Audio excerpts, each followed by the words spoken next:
Mga 10 taon na ang nakalilipas, isang pari ang naglakbay sa isang isla sa Malaysia kasama ang kanyang anak na babae at asawa sa isang misyon upang dalhin ang salita ng Diyos sa mga katutubo. Noong una, malugod silang tinanggap at ang mga naninirahan sa isla ay pumupunta sa bagong itinayong simbahan araw-araw. Gayunpaman, sa lalong madaling panahon ang mga tagasunod ng mga lokal na Diyos ay nagalit na ang isang puting tao ay nagsisikap na palitan ang kanilang mga paniniwala at sa ilang sandali, ang mga kakaibang simbolo at maskara ay nagsimulang lumitaw sa paligid at ang simbahan ay sinunog. Sa kasalukuyan, hindi pinapansin ng American teenager na si Toby ang kahilingan ng kanyang amang si David na sabay na magtrabaho sa sasakyan para alalahanin ang mga lumang panahon dahil mas gusto ni Toby na magpakatanga sa kanyang telepono. Nagpasya pa rin si David na magtrabaho ng mag-isa at sa lalong madaling panahon pagkatapos niyang lumabas, napalibutan siya ng isang grupo ng mga nakamaskara na kriminal na umatake sa kanya ng kutsilyo bago tumakas gamit ang kotse. Dahil bukas ang telebisyon, walang naririnig si Toby hanggang sa humarurot ang sasakyan at sa oras na lumabas siya, huli na ang lahat. Lumabas sa buong balita ang pagpatay kay David at hindi maalis ni Toby ang lahat ng guilt na nararamdaman niya.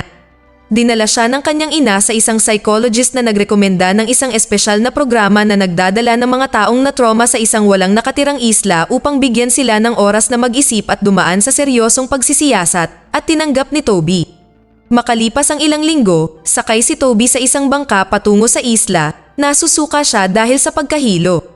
Dahil dito, siya ang perpektong target para sa mga kalokohan kung saan siya ay tinamaan ng layag at tumilapon sa tubig. Pagkatapos ng isang buong araw ng paglalayag, ipinaliwanag ng pinuno na si Kay na ang bawat miyembro ng grupo ay ihahatid sa iba't ibang isla at kailangan nilang manatili doon ng 3 araw at 3 gabi. Binigyan sila ng sleeping bag, tarp, torchlight, ilang pagkain at flare na dapat nilang gamitin sakaling magkaroon ng emergency. Kinaumagahan, ibinaba ni Kay si Toby at ipinaalala sa kanya na pumunta sa baybayin sa madaling araw pagkatapos ng 3 araw. Ang pagkakita sa kanyang pag-alis ay nagpaalala kay Toby noong gabing kinuha ng pulis ang bangkay ng kanyang ama, ngunit pagkatapos ay pinilit niyang magsimula. Nagsisimula siya sa paggawa ng napakasamang tent gamit ang tarp habang kinakausap ang kanyang sarili upang hindi gaanong malungkot, pagkatapos ay pumasok siya sa gubat upang manguha ng ilang kahoy. Mayroong ilang mga nyog sa lupa na sinubukan din niyang kunin, ngunit nang ilipat niya ang mga halaman, laking gulat niya nang makita niya ang isang patay na unggoy na nagpapaalala sa kanya kung paano niya natagpuan ang katawan ni David. Nagpasya siyang bumalik sa kanyang tent nang wala ang mga nyog at natuklasan lamang na isa pang unggoy ang kumain ng kalahati ng kanyang pagkain. Sinubukan niyang magsimula ng apoy, ngunit nabigo siya at nagawa lamang niyang saktan ang kanyang kamay. Kalaunan, lumakad si Toby sa tubig upang tingnan kung makakahuli siya ng isda. Hindi sinasadyang natapakan niya ang ilang mga kabibi at nasaktan ang kanyang paa, ngunit kahit papaano ay nakahanap siya ng ilang kabibe. Ang kanyang paa ay nagdugo sa tubig at ang dugo ay nakarating sa isa sa mga misteryosong maskara sa ilalim ng dagat. Nang maglaon, ginamit ni Toby ang kanyang Swiss knife para buksan ang mga tulya at nadiskubreng may kasama itong magnifying glass na nagpapahintulot sa kanya na makapagsimula ng apoy. Nang sumapit ang gabi, si Toby ay mayroon lamang mga tulya para sa hapunan, ngunit sumama ang pakiramdam niya dahil dito. Pagkatapos masuka, naglakad si Toby sa gubat na may dalang ilaw para hanapin ang mga nyog upang mainom, ngunit nang makita niya ang mga ito, narinig niyang may tumatakbo sa likuran niya sa gitna ng mga puno. Tinutok niya ang flashlight sa kanyang paligid. Sa wakas ay nakita ni Toby na ang pinagmulan ng ingay na iyon ay isang nakakatakot na mukha sa likod ng isang puno na biglang tumakbo. Takot na takot, tumakbo si Toby pabalik sa kanyang kampo at sinindihan ang flare bago siya nawalan ng malay habang ang mga alaala ng pagkamatay ng kanyang ama ay bumabaha sa kanyang isipan. Nang gabing iyon, winalis ng high tide ang karamihan sa mga gamit ni Toby. Kinaumagahan, misteryosong nagising si Toby na nakahiga sa isang puno at may mga naputol na nyog na naghihintay sa kanya. Pagkatapos uminom ng mabuti, nagulat si Toby nang mapansing may isang babae sa dalampasigan at nang umalis na siya ay sinundan niya ito. Biglang humarap ang dalaga na may hawak na patalim, pero hindi pala niya aatakihin si Toby, sinusundan lang niya ang tunog ng hayop na nakulong sa isa sa kanyang mga bitag. Siya ay si Madeline. Ipinaliwanag na hindi sila maaaring manatili doon dahil ito ay mapanganib, kaya sinundan siya ni Toby pagkatapos na mapansin kung gaano nakamamatay ang mga bitag na iyon. Marami siyang tanong para kay Madeline, ngunit hindi ito nagsasalita maliban sa pagbabahagi ng kanyang pangalan. Nakarating sila sa isang dam na itinayo ng mga misyonero at sinimulan ni Madeline ang apoy upang lutuin ang kanyang huli at ibahagi ito kay Toby. Nang matapos sila, inanunsyo ni Madeline na uuwi siya at hindi siya maaaring sundan ni Toby. Sinubukan pa rin ni Toby at biglang inilabas ni Madeline ang kanyang kutsilyo, ngunit ito ay upang patayin ang isang ahas na halos tuklawin si Toby. Bago umalis ng tuluyan, pinayuhan siya nito na manatili malapit sa apoy dahil pinalalayo nito ang mga hayop at sinunod ni Toby ang kanyang mga tagubilin na nakatulog sa loob ng isang pansamantalang silungan na nasa dam.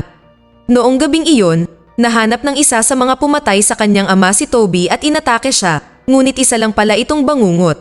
Ngayong gising na, napansin ni Toby na naubos na ang apoy at sinubukang magsimula ng panibago. Kinakabahan habang patuloy siyang nakakarinig ng mga ingay sa kadiliman. Sa pag-aakalang ito ay si Madeline, pumasok si Toby sa gubat at nakahanap ng ilang tali na umuugan ng may ilang kakaibang decoration sa isang puno ng hilain niya ito. Lumitaw ang nakakatakot na figure sa likod ni Toby at sinubukang lumapit, ngunit sa sandaling lumingon si Toby ay nawala ang nilalang. Kinaumagahan, nagising si Toby sa kubo at nakitang nagluluto na ng almusal si Madeline.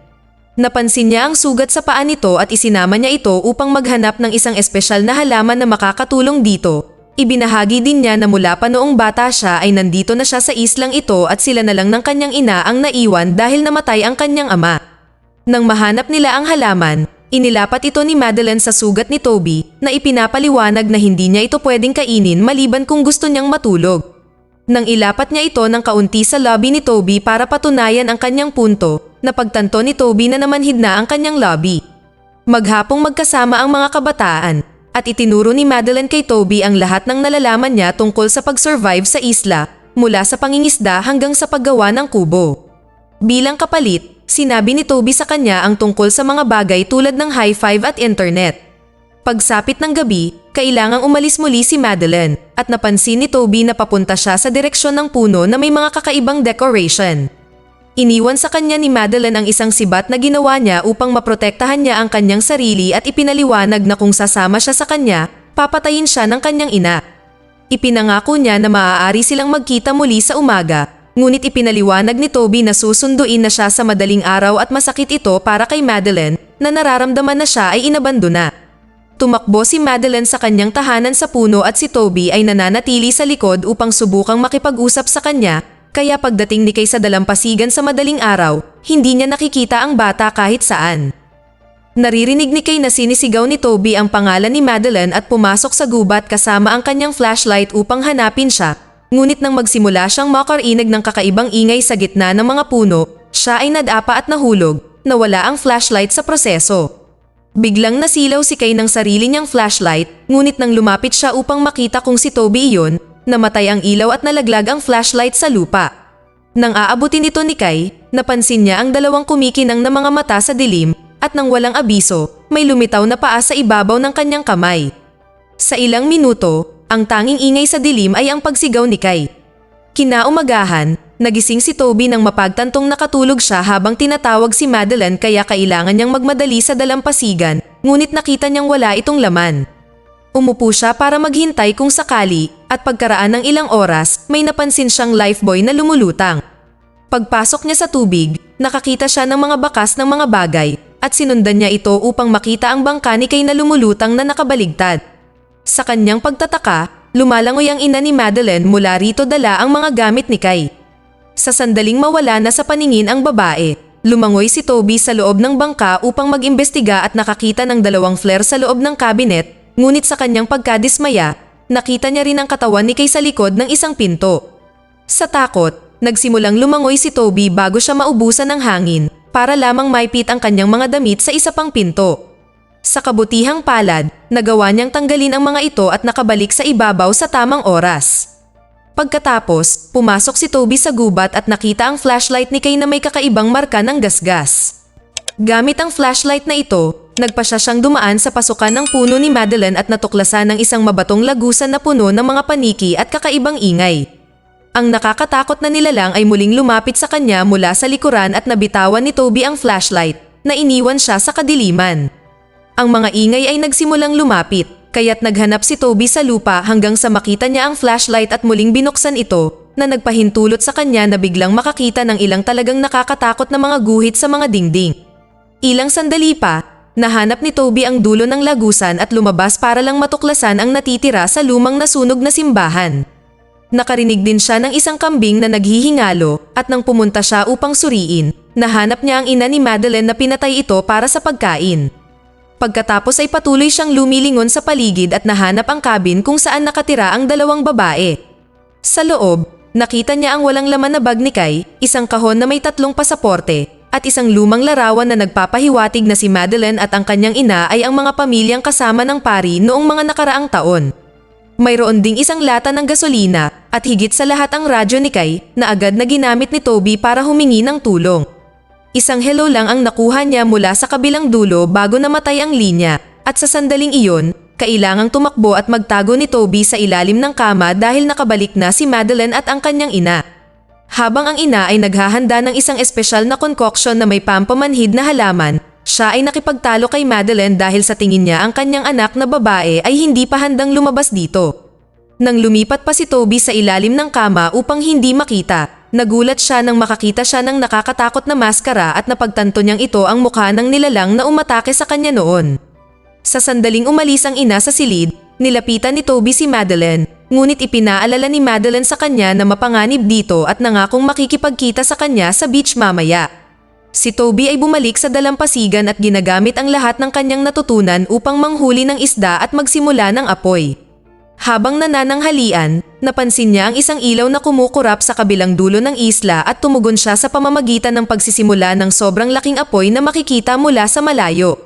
Sa gabi, sinubukan ni Toby na matulog nang bigla siyang ginulat ni Madeleine, na akala niya ay wala na si Toby.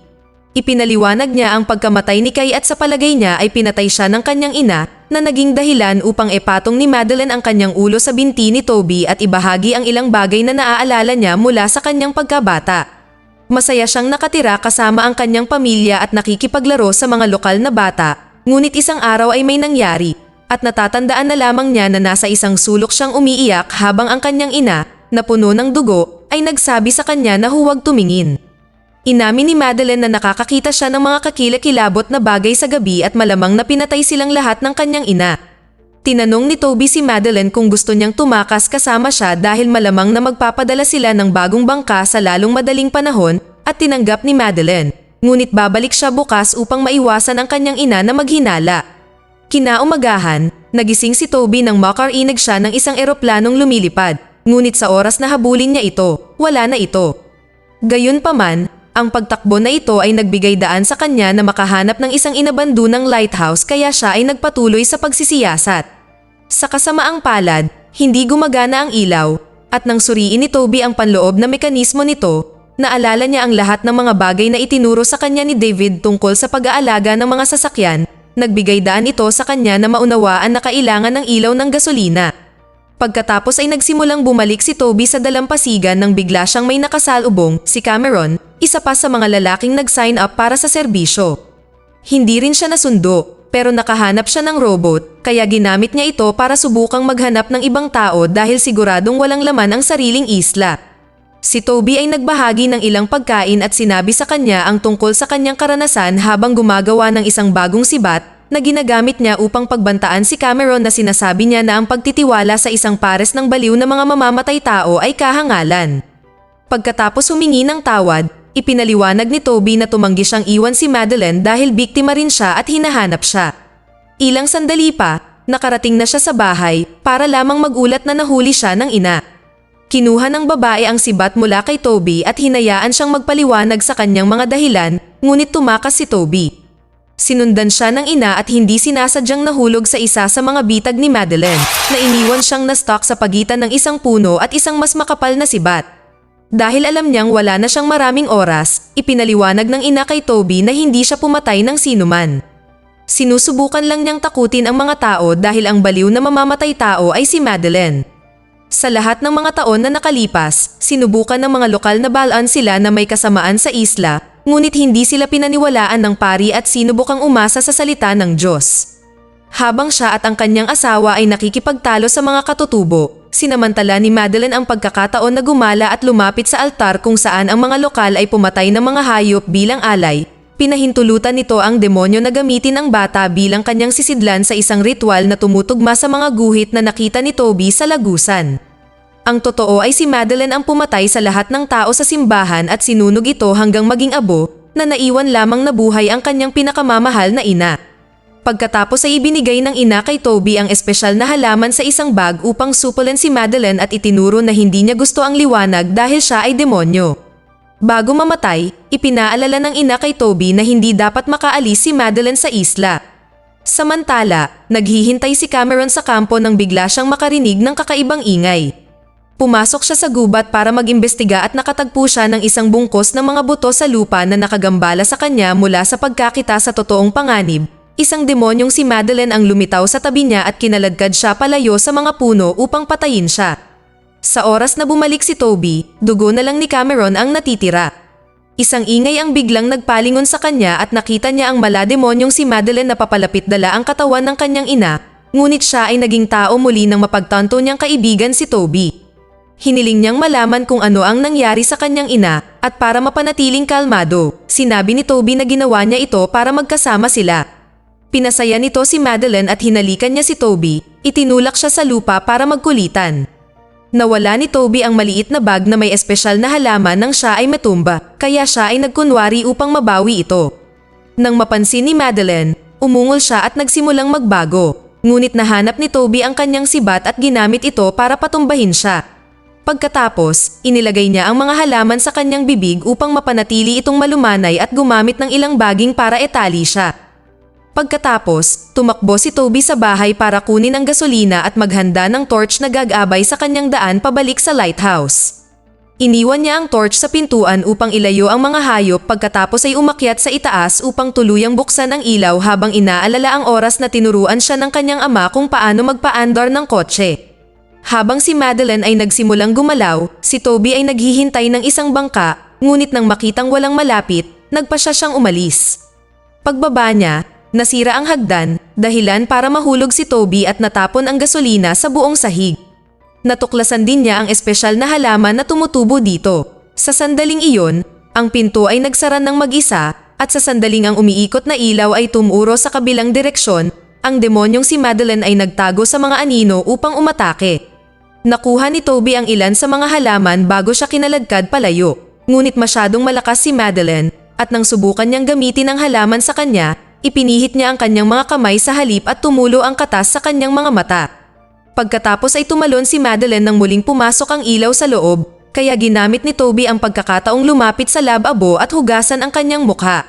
Nakahanap siya ng isang tipak ng salamin sa ilalim at nang magkaroon ng sapat na kadiliman si Madeline upang muling umatake, ginamit ni Toby ang tipak para ilayo siya. Sinimulan ni Toby na isaalang-alang ang paggamit din ng torch, ngunit nang papalapit siya sa pintuan, nakita niya ang maliit na si Madeline na umiiyak. Nag-aalala siya tungkol sa bata, ngunit ito ay isang bitag at ipinakita ng bata ang kanyang demonyong mukha bago bumalik sa kanyang pang-adultong anyo at tumalon kay Toby. May narinig na bangka na papalapit sa isla kaya kailangan ni Toby na mag-isip ng mabilis dahil nasa proseso rin si Madeline na angkinin siya. Nakuha ni Toby muli ang shard at nang hawakan ni Madeline ang kanyang pulso para pigilan siya. Nag-improvise si Toby sa pamamagitan ng pagpihit ng salamin ng sapat upang maaninag ito ng liwanag at masunog ang mukha ni Madeline na napaatras siya. Pagkatapos ay tumakbo si Toby sa labas at kinuha ang flashlight upang ihagis ito sa gasolina na nag-aapoy. Naging tao muli si Madeline upang subukang maawa, ngunit isinara lang ni Toby ang pinto bago tumakbo palayo. Sa sandaling makarating siya sa dalampasigan, napansin ni Toby na sinusundan ng bangka ang direksyon ng lighthouse, kaya lumusong siya sa tubig upang salubungin ito. Sa kasamaang palad, hindi siya naririnig tuwing sumisigaw siya para sa tulong, at ang ingay ay nagpahintulot sa demonyong si Madeline na pumuslit sa likod niya at sa wakas ay patayin siya. Pagkalipas ng ilang sandali, umalis ang rescuer sa isla kasama si Madeline na sakay na naniniwalang siya ang taong nagbukas ng lighthouse. Sa sandaling magambala ang lalaki, ibinunyag ni Madeline na sinasaniban pa rin siya at magdudulot ng higit pang kaguluhan sa lungsod sa lalong madaling panahon. Dito na nagtatapos ang kwento. Sana ay nagustuhan nyo. Mag-subscribe na kung hindi ka pa nakasubscribe pindutin na rin ang notification bell at like button upang matulungan ang channel, and leave a comment down below. And as always, thank you for watching.